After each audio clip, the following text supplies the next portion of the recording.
Going to be looking at an advert for Burberry, and it is one which I have admired for years. It's the tale of Thomas Burberry. What I think stands out with this ad for a fashion brand is that it very much indulges in the idea that you can paint a bigger picture, you can tell a bigger story and make it feel like you are seeing discrete scenes from a film. In that respect, it's a little bit like a trailer, but it's kind of more than that. It does give away more and have a real narrative arc to it, and the soundtrack adds to that immensely as well. Coupled with all of that, we have a huge array of incredibly talented actors, and then the direction and the visuals, the art direction, the styling. Obviously, it's Burberry. They have a look they want to go for, and then the cinematography of it, what we're really going to be focused on, although we will touch on elements of the other things in this as well.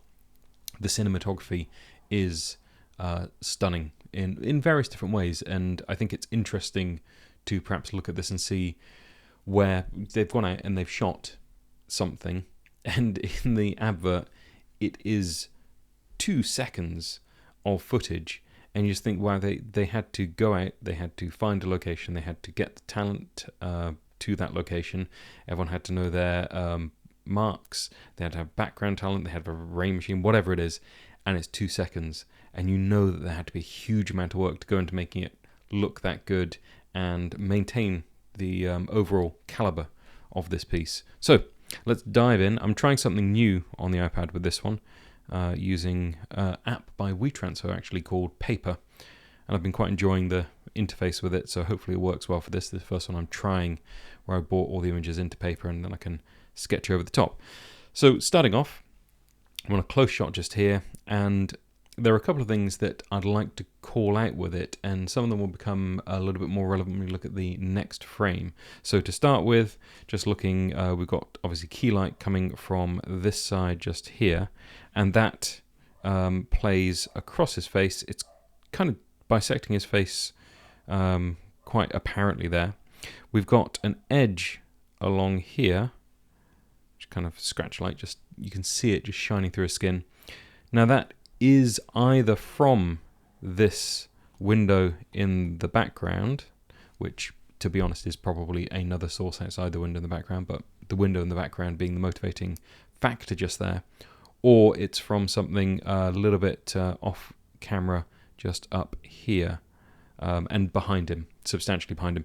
Otherwise, if it was just off to the side, you would find that it would be much flatter onto him, but because it's skipping through his skin and giving you that shiny, almost devoid of skin colour look that you can see along there, you can kind of tell that it has to be further around to the side.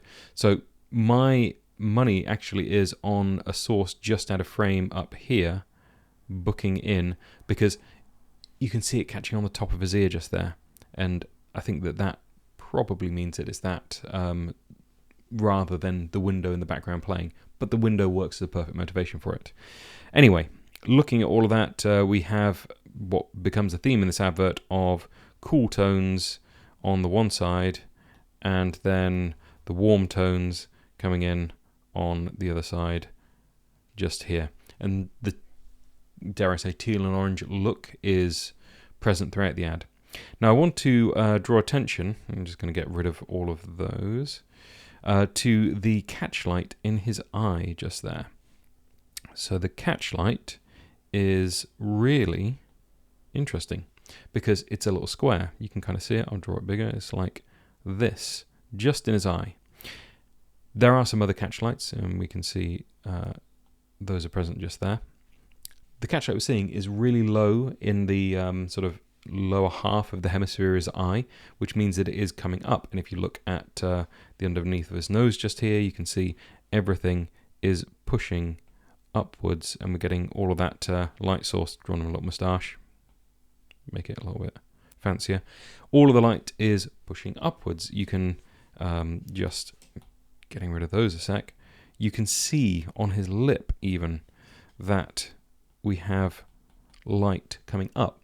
Now that is a little bit unusual. Let's skip over to the next shot, and we can see that in the wide that accompanies this, so there's tons of other stuff going on, but we have a source on the table just here, and that source on the table looks about the same size, about the same shape as the catchlight that was in his eye. Now, whether actually they did this as a close and a wide and kept the lighting the same, maybe they did, probably not. But it's interesting to see that the motivation of the light is still present in this shot. It is hitting hard onto the desk that he's working on just there, and that light skipping up, then when we cut to the white, it all makes sense. Subtle psychological stuff. You're not going to sit there and be thinking this if you're just watching the ad, but the fact that rather than finesse the close light to the point that it's just coming in flat to the side, they haven't bothered to bounce it off the thing because they think it'll look better coming in flat to the side. They've actually gone with it here. It gives it an honest quality, which is quite nice. Now, that notwithstanding, there is still a lot of sculpting going on. We can see the edge just hitting on this side that we discussed before. He's turned his head, so yeah, arguably that could still be the same thing.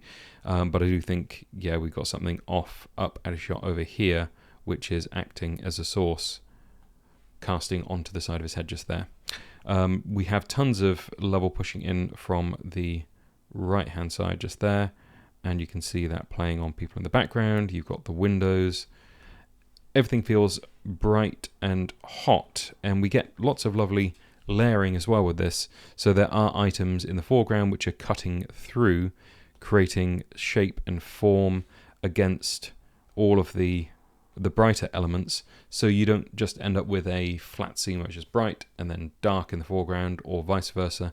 You've got layering, and you can see all that working within the shot. Now, the light that's coming onto him there is pretty soft. This guy's getting pretty soft light, but you can kind of tell that he's getting a little bit more of it because he's closer to the source, and that feels appropriate in this case. You look at his hand just here, and you can see that that's getting a much higher level than his face just here, and it would do. It's closer to the source of light there. Now, when I say that, even though you would probably have a lamp out of shot over here creating all of this for you, say you've got a 1200D. It wouldn't have been a 1200D on this, it was long ago, but say you've got a 1200D and it's firing into the worktop just there. The 1200D isn't the source for what's lighting them at that point. It is the lamp that you're using, but the source becomes whatever is on the table. So if that's a white piece of paper, then it's the white piece of paper. If it's just a wooden table, it's the wooden table. The more reflective an object becomes, the more of the direct light you start to get through from that. So in the most extreme example, a mirror would just be skipping that light and firing it back to them. But where the surface actually becomes the source and diffuses the light and kicks it into their face, that is what's illuminating them. And you start to then get inverse square happening again at that point. So as his hand is closer to it, it gets more light. I'm getting a little bit deep in there. Gorgeous frame, lovely layering, light coming from the right hand side. They've got a good amount of shadow detail, so it's down but it's not too down, but it still works really well. And let's skip forwards onto the next one, jumping into a completely different look. Outside we've got rain, we have a wet down going on, so you can see all through the back the ground is wet. So it isn't just like they're putting one sheet of rain down here. There's a lot of rain. In fact, in behind the scenes I've seen from this shot, it's rain everywhere. It's all the way over the camera. It's all the way over the crew. They're all wrapped up in waterproof coats. The cameras are wrapped. So large amount of rain. And when you're doing something with rain, you're going to need to have a light source which is behind the rain in order to actually get it to render on camera. I don't know if anyone's ever been out and tried to film rain, unless you have lights that are actually helping you to see the raindrops, it just can look invisible. Now that can be things like car headlights, works really well. A street light works well. If you've ever looked up at a street light, you can see the rain kind of dancing around it and it looks like there's no rain anywhere else. In this scenario, we can see all along the bushes in the background there, a really kind of hot specular look where they're wet and they're being hit by a pretty big lamp. We can see a relatively defined shadow along here, so we can kind of call it out and say they have a source which is pretty high up. We can see the reflection of it down there, and the source is firing in, acting as an edge light for our actress just here. Can't remember anyone's name. I know I should, but I can't. So we have the Sienna Miller was in this. Sienna Miller. Was it Sienna Miller? Gina, if it wasn't Sienna Miller, Gina's editing this. Just leave that in anyway, I guess, because it's funny if I get it wrong. People will comment and correct me, and that's good engagement on YouTube. Correct me. Anyway, we have the edge light on her. You can see it also edging on him, although to a lesser extent. They are down to camera again, but not massively down. And I think that in this scenario, you would be placing in a big frame over here, which will give you a soft fill. And that, I would say it's at least an 8-foot frame. I would probably say more like 12 foot up. And the bigger the frame, and the more you diffuse the light hitting it, so if you get a really spotted in Fresnel and fire it into a 20-foot frame from a couple of feet away, you're not making use of the 20-foot frame. You need to spread that light out by either flooding it, using a wider modifier on the light to fire the light into the whole of the frame. But even in that scenario, you end up with hotspots.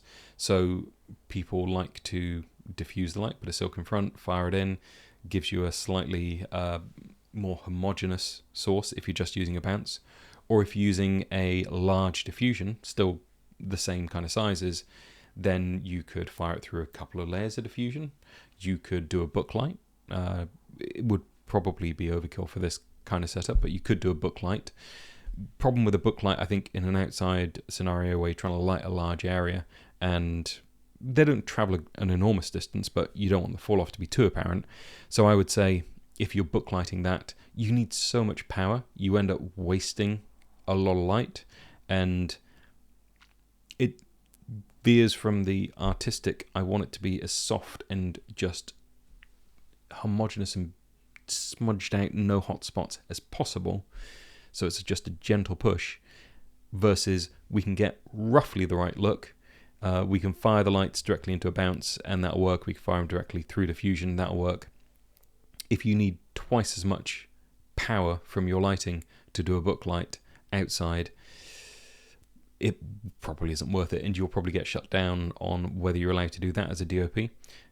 Frequently, the things that we would like to do are constrained by budget or crew or logistics.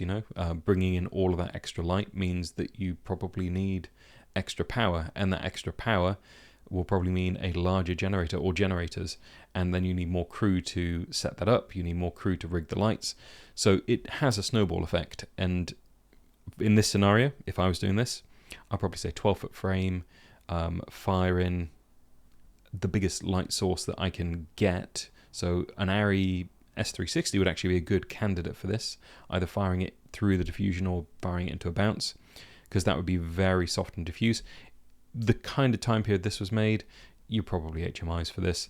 So I would say at least a 6K in the back, depending on what time of day they're actually doing it, because it's giving quite a lot of level. If it's an overcast day, could be a 6K, probably more like a 12K, to be honest.